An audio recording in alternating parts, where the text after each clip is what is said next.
SI exam எப்போ call for பண்ணுவாங்க sir? இப்போ ஒரு மெமோல 47 பேரை வந்து டிஎன்பிஏ வச்சிருக்காங்களா? ஒரு மாவட்டத்தில் எத்தனை தீயணைப்பு நிலையங்கள் இருக்கோ அதுக்கு எல்லாத்துக்குமே ஹெட் வந்து நீங்க மட்டும்தான்.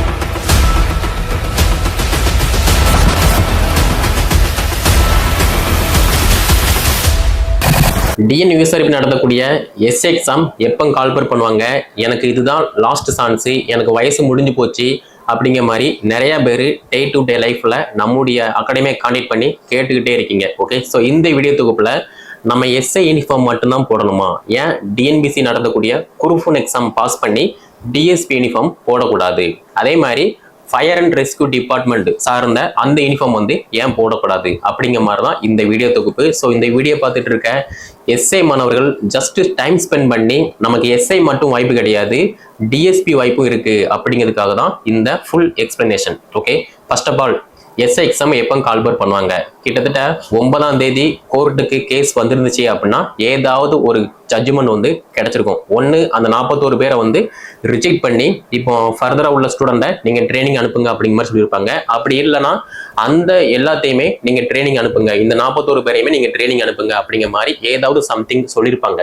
ஆனா பட் இப்போ வரைக்குமே 9ஆம் தேதி ஜட்ஜி லீவு, அதனால கோர்ட்டுக்கு கேஸ் வரல. 10ஆம் தேதியுமே வந்து எந்த ஒரு அப்டேட்டுமே இல்லை. ஓகே, மேபி கோர்ட்ல இருந்து ஏதாவது சம்திங் ஒரு ஆர்டர் பாஸ் பண்ணா மட்டும்தான் ஃபர்தர் ஸ்டெப் வந்து எடுப்பாங்க. அப்படியும் இல்லை அப்படின்னா அந்த 9ஆம் தேதியோட அந்த ஸ்டே ஆர்டர் வந்து க்ளோஸ் ஆயிடுச்சு, அதுக்கப்புறமா ஃபர்தரா என்னென்ன மூவ்மெண்ட்டோ அதை நீங்க பாத்துக்கலாம் அப்படிங்கிற மாதிரி இருந்தா மட்டும்தான் இப்போ இருக்கக்கூடிய, அதாவது எஸ்ஐ எக்ஸாமுக்கு தேர்ச்சி பெற்று இருக்கக்கூடிய எல்லாருமே ட்ரைனிங் போற மாதிரி இருக்கும். அதே மாதிரி சார் இப்போ ஒரு மெமோல 47 பேரை வந்து டிஎன்பிஏ வச்சிருக்காங்களா, அது என்ன மேட்ரு அப்படிங்கிற மாதிரி நிறைய பேர் கேட்டிருந்தீங்க.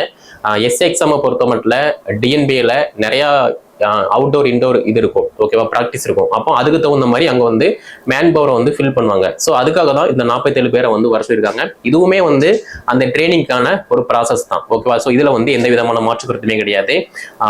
நான் சொல்ற வர கருத்து என்ன அப்படின்னா, ஆல்ரெடி பாஸ் பண்ணி இருக்கக்கூடிய அந்த மாணவர்கள் எல்லாருமே ட்ரைனிங் சென்டர் போனதுக்கு அப்புறமா தான் ஒரு ப்ராசஸ் வந்து மூவ் பண்ற மாதிரி இருக்கும். அதுக்கு இடையில ஏதாவது பண்றாங்க அப்படின்னா அது வந்து கவர்மெண்ட் பாலிசி தான், ஓகேவா. ஸோ அதுக்குமே சொல்லி ஒரு தனியா கேஸை போட்டு விட்டுருவாங்க. நாங்க கேஸ் போட்டிருக்கோம், இவங்களை மட்டும் ட்ரைனிங் கூப்பிடுதாங்க, அப்ப நாங்க என்ன பண்ண அப்படிங்கிற மாதிரி வந்து கேஸ் வர மாதிரி இருக்கும். ஸோ நிறைய சட்ட சிக்கல் இருக்கு, எல்லாத்தையுமே வந்து வீடியோல வந்து தெளிவா சொல்ல முடியாது, ஓகேவா. மாணவர்கள் நீங்க புரிஞ்சுக்கோங்க. நெக்ஸ்ட் நிறைய பேர் கேட்கக்கூடிய கொஸ்டின் என்ன அப்படின்னா, எனக்கு வயசு முடிஞ்சு போச்சு, வயது தளர்வு வந்து கொடுப்பாங்களா இல்லையா, நான் அடுத்து என்ன பண்ணட்டும் அப்படிங்கிற மாதிரி வந்து கேட்டீங்க.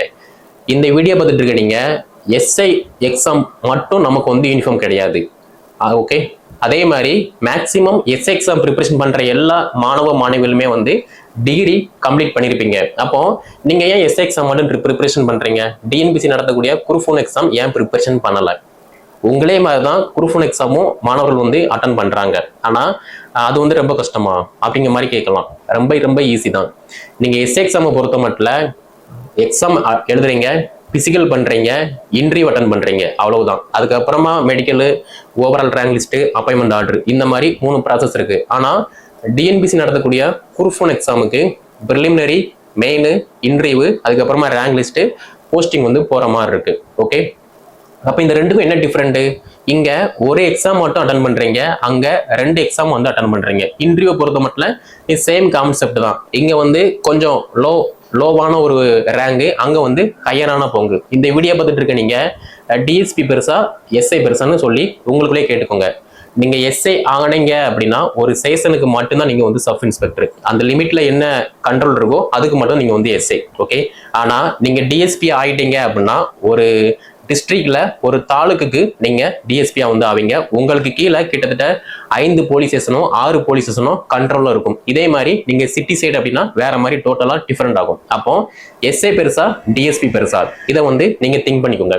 ரெண்டாவது, டிஎன்பிசி குரூப் 1ல டிஎஸ்பி போஸ்டிங்கு ஒரு ஹையரான போஸ்டிங். அதே மாதிரி மாவட்ட தீயணைப்பு மற்றும் பேரிடர் மேலாண்மை துறை, இதுவுமே வந்து ஒரு ஹையர் போஸ்டிங்.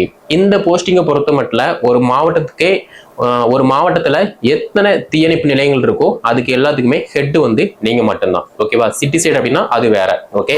அப்ப இந்த வீடியோ பார்த்துட்டு இருக்க நீங்க நம்ம கையில டிகிரி இருக்கு, பிசிக்கல் ஃபிட்னஸ் இருக்கு, அதே மாதிரி நம்மளால இன்டர்வியூல நல்லா பர்ஃபார்மன்ஸ் பண்ண முடியும் அப்படின்னா ஏன் preliminary exam, main exam, clear பண்ண முடியாது. நீங்க எஸ்ஏ எக்ஸாமை பொறுத்த மட்டும் ஒரு எக்ஸாம் எழுத போறீங்க, அது எல்லாமே அப்ஜெக்டிவ் டைப். 4 கொஸ்டின், அதாவது 4 ஆப்ஷன் இருக்கும். ஒரு கொஸ்டின் 4 ஆப்ஷன், அதுல ஏதாவது ஒன்று சூஸ் பண்ண போறீங்க, கிளியர் பண்ண போறீங்க. ஆனா இங்க குரூப் ஒன் எக்ஸாமை பொறுத்த மட்டும், பிரிலிமினரியை பொறுத்த மட்டும் அதே அப்ஜெக்டிவ் டைப் தான் கொஸ்டின் பேப்பரு. ஒரு கொஸ்டின் 4 ஆப்ஷன், ஒரு ஆன்சர் பண்ண போறீங்க, ஓகே கிளியர் பண்ண போறீங்க. மெயின் எக்ஸாமை பொறுத்த மட்டும் 4 பேப்பர் இருக்கு. ஃபர்ஸ்ட் ஒன் தமிழ் தகுதி தேர்வு, அது ஈஸியாக கிளியர் பண்ணிடலாம், ஓகேவா. ஆனா அடுத்து இருக்கக்கூடிய 3 பேப்பர் இருக்கு. அந்த 3 பேப்பருமே கஷ்டமா ஈஸியா?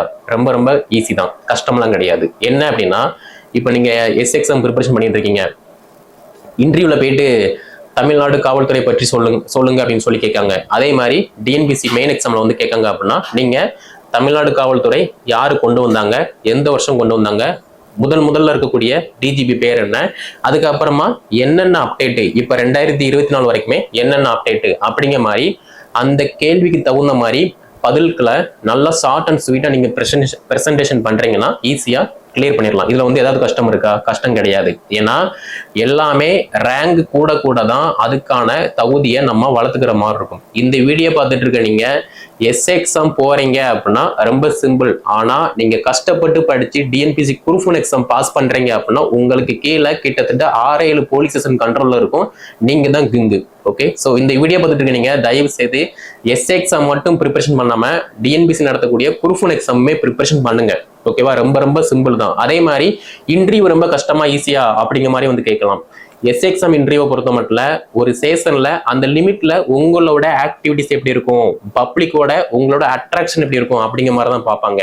ஆனா டிஎஸ்பி அந்த இன்டர்வியூ பொறுத்த மட்டும் ஒரு மாவட்டத்துக்கோ ஒரு வட்டத்துக்கோ நீங்க டிஎஸ்பியா போக போறீங்க. அப்போ நிறைய மக்களை பார்க்க வேண்டியதா இருக்கும். நிறைய SI, PC, grade 1, grade 2, SSI, inspector, இவங்களை வந்து நீங்க எப்படி ஹேண்டில் பண்ணுவீங்க, அந்த ஆளுமை பண்பு இருக்கா அப்படிங்கிற மாதிரி வந்து செக் பண்ணுவாங்க. ரெண்டுக்குமே வந்து டிஃபரெண்ட் இருக்கு. ரொம்ப கஷ்டம்லாம் கிடையாது. உங்களே மாதிரிதான் ஒரு male or female group one எக்ஸாமும் படிக்காங்க, பாஸ் பண்றாங்க, போஸ்டிங் வந்து வாங்கிட்டு இருக்காங்க. ஸோ இந்த வீடியோ பார்த்துட்டு இருக்க நீங்க எஸ்ஐ மட்டும் காக்கி யூனிஃபார்ம் கிடையாது, டிஎன்பிசி நடத்தக்கூடிய டிஎஸ்பியும் ஒரு காக்கி யூனிஃபார்ம் தான். அதே மாதிரி மீட்பு பணித்துறை, பேரிடர் மேலாண்மை துறை, அதுவுமே ஒரு யூனிஃபார்ம் தான். அதையுமே நீங்க ஃபோக்கஸ் பண்ணுங்க. ஓகேவா, எனக்கு வயசு இல்லை, இதுதான் லாஸ்ட் சான்ஸ் அப்படிங்கிற மாதிரி நீங்க எந்த ஒரு ஒரியும் பண்ண வேண்டாம்.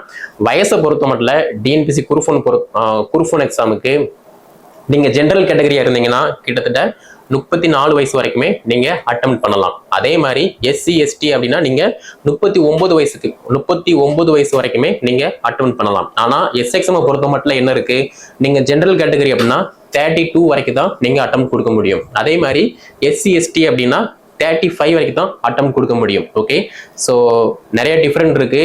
நீங்க இந்த வீடியோ பார்த்துட்டு இருக்கீங்க, ஒரு கிளியர் மைண்டோட என்னால முடியும், நான் ப்ரிப்பரேஷன் பண்றேன் அப்படிங்கிற மாதிரி நீங்க இருந்தீங்க அப்படின்னா தயவு செய்து டிஎன்பிசி நடத்தக்கூடிய குரூப் ஒன் எக்ஸாமே ப்ரிப்பரேஷன் பண்ணுங்க. நம்முடைய அகாடமி சார்பா SI exam and group one exam ரெண்டுக்குமே வந்து ஆன்லைன் மோட்ல உங்களுக்கு தேவையான பயிற்சி எல்லாமே நாங்க வந்து அரேஞ்ச் பண்ணி தரோம். நீங்க படிச்சா மட்டும் போதும்.